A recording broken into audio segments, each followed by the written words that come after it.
Good morning students. देखिए, आज हम अनुवाद प्रकरणम चैप्टर शुरू करेंगे। देखिए, अनुवाद क्या होता है। आपको हिंदी में एक लाइन दी हुई होती है, हिंदी में आपको शब्द दिए हुए होते हैं, उसका आपको संस्कृत में अनुवाद करना होता है। देखिए किस प्रकार से करते हैं, पहले हम चैप्टर के द्वारा समझेंगे। अनुवाद का अर्थ एक भाषा को दूसरी भाषा में परिवर्तित करने का नाम अनुवाद है। यानी चाहे संस्कृत हो या फिर हिंदी हो, हिंदी को भी संस्कृत में ट्रांसलेट करना आ सकता है और संस्कृत को भी हिंदी में ट्रांसलेट करना आ सकता है।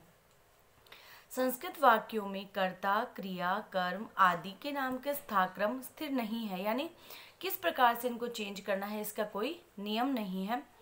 लेखक या बोलने वाला अपनी इच्छा अनुसार इन्हें किसी भी स्थान पर रख सकता है। यही संस्कृत भाषा की विशेषता है, यानी हमें किस प्रकार से उस सेंटेंस को कंप्लीट करना है ये हम पर डिपेंड करता है।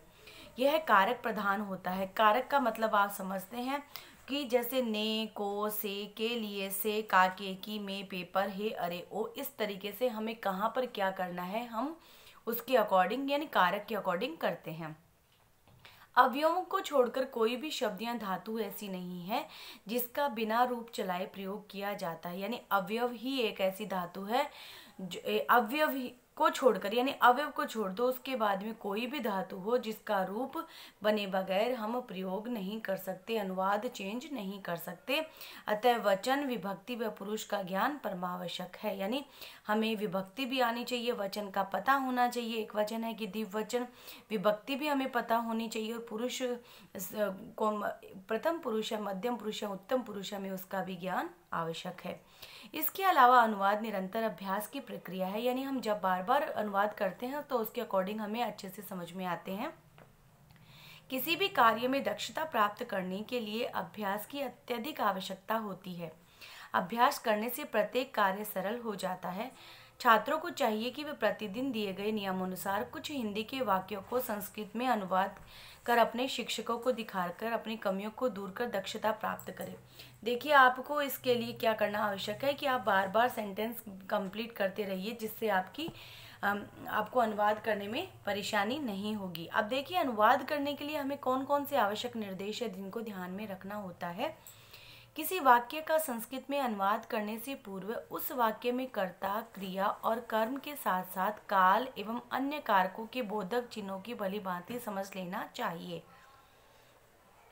यानी कि संस्कृत में हम अनुवाद कर रहे हैं तो उस वाक्य में कौन सा कर्ता है, क्या क्रिया हो रही है और कर्म के साथ साथ में काल कौन सा है और किन कारक चिन्हों का प्रयोग किया गया है, इन सब बातों को हमें अच्छे से जानकर ही हमें अनुवाद करना चाहिए। अनुवाद में केवल अवयवों को छोड़कर कोई अन्य शब्द बिना किसी विभक्ति अथवा प्रत्यय के प्रयुक्त नहीं होता है। यानी केवल अवयव ही है जो बिना विभक्ति, कारक, काल, क्रिया के अलावा को छोड़कर ही काम में आते हैं। उसके अलावा जितने भी शब्द होते हैं वो सभी विभक्तियों और विभक्तियों के साथ में प्रयुक्त किए जाते हैं। संस्कृत में 3 वचन होते हैं, एक वचन, द्विवचन और बहुवचन। संस्कृत में 3 पुरुष होते हैं, प्रथम पुरुष, मध्यम पुरुष और उत्तम पुरुष। इसी प्रकार से देखिए कि कर्ता जिस पुरुष या वचन का होगा उसी पुरुष और वचन की क्रिया का प्रयोग होता है। यानी कर्ता यानी कार्य को करने वाला जिस भी पुरुष का होगा, चाहे वह उत्तम पुरुष का हो, मध्यम का हो या उत्तम पुरुष का होता है, तो हम क्या करते हैं, प्रथम पुरुष का होता है तो प्रथम पुरुष की क्रिया, मध्यम पुरुष का होता है तो मध्यम पुरुष की, और उत्तम पुरुष की क्रिया होने पर मध्यम पुरुष के कर्ता के साथ हम वचन भी वही लगाते हैं और पुरुष और वचन की क्रिया का प्रयोग भी हम उसी के हिसाब से करते हैं, उसी के अकॉर्डिंग करते हैं। अनुवाद के लिए शब्द रूपों तथा धातु रूपों को याद रखना आवश्यक है, इसलिए आप बच्चों शब्द रूप और धातु रूप अच्छे से याद कर लीजिए। इनके ज्ञान के अभाव में अनुवाद करना संभव नहीं है, अतः सबसे पहले रूपों का अभ्यास कर लेना चाहिए। निम्नलिखित कारक, कारक चिन्ह और विभक्ति ज्ञान को समझकर कंठस्थ कर लेना चाहिए। अब देखिए, आपको आज ये कारक चिन्ह अपनी नोटबुक में करने हैं, इसके अलावा ये कोई सा भी कार्य आपको नहीं करना है। अब देखिए कारक चिन्ह में किस प्रकार से कर्ता कारक है, इसका चिन्ह होता है ने, प्रथमा विभक्ति होती है।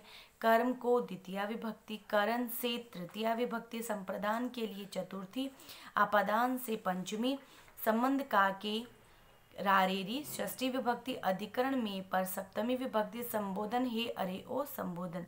अर्थात कर्ता में प्रथमा विभक्ति का प्रयोग होता है, कर्म में द्वितीय विभक्ति होती है, करण में तृतीय विभक्ति, संप्रदान कारक में चतुर्थी विभक्ति प्रयुक्त होती है, अपदान कारक में अलग होने के अर्थ में पंचमी विभक्ति लगती है, संबंध कारक में साधारणतः षष्ठी विभक्ति का प्रयोग होता है और अधिकरण कारक में सप्तमी विभक्ति होती है।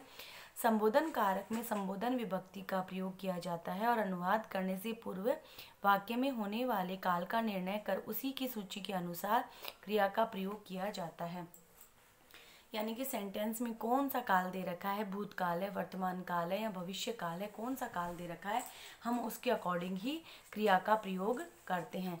इसमें केवल आपको कारक चिन्ह और कारक चिन्ह और विभक्ति का ज्ञान अपनी नोटबुक में करना है। धन्यवाद।